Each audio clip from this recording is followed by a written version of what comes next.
Grand Teacher relate les histoires de la finance.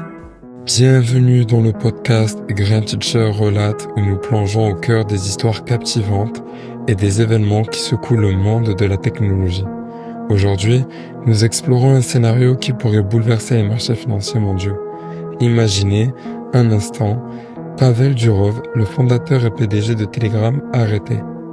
Quel serait l'impact d'un tel événement sur le marché financier ? Attachez vos ceintures car ce voyage risque d'être mouvementé. Pavel Durov, pour beaucoup, ce nom évoque la liberté numérique, la protection des données et la résistance face à l'oppression. Mais qui est vraiment cet homme ? Pour comprendre son histoire, il faut remonter quelques années en arrière.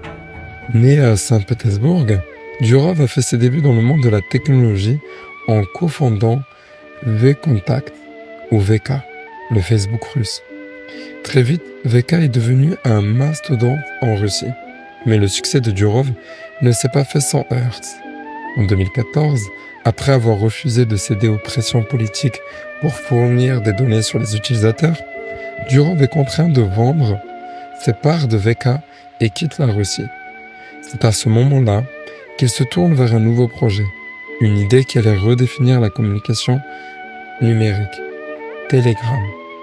Telegram, lancé en 2013, est rapidement devenu plus qu'une simple application de messagerie.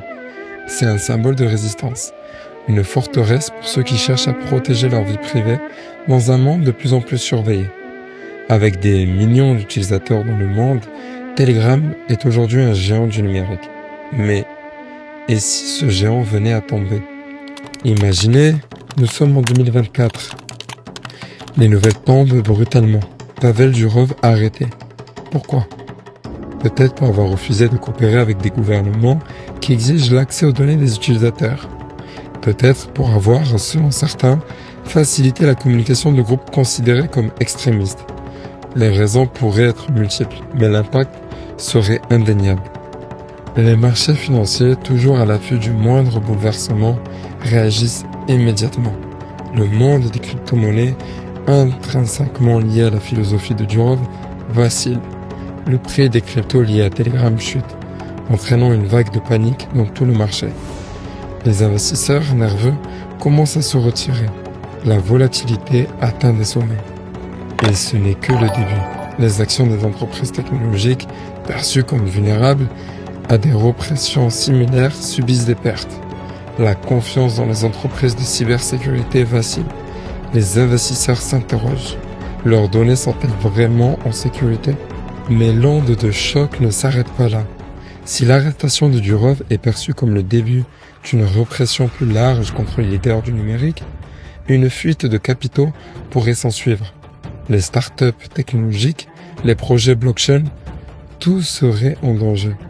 Les marchés de la sécurité numérique, eux, seraient en pleine ébullition. Les entreprises spécialisées dans la protection des données pourraient voir leurs actions monter en flèche, tandis que d'autres sombreraient. Le monde de la finance serait plongé dans une tempête dont l'épicentre serait Pavel Durov. Alors, que reste-t-il de cette histoire ? Si Pavel Durov, l'homme derrière Telegram, venait à tomber, ce ne serait pas seulement une perte pour le monde de la technologie.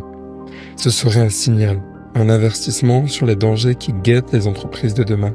Un rappel que, dans un monde interconnecté, la chute d'une seule personne peut déclencher une réaction en chaîne aux conséquences incalculables.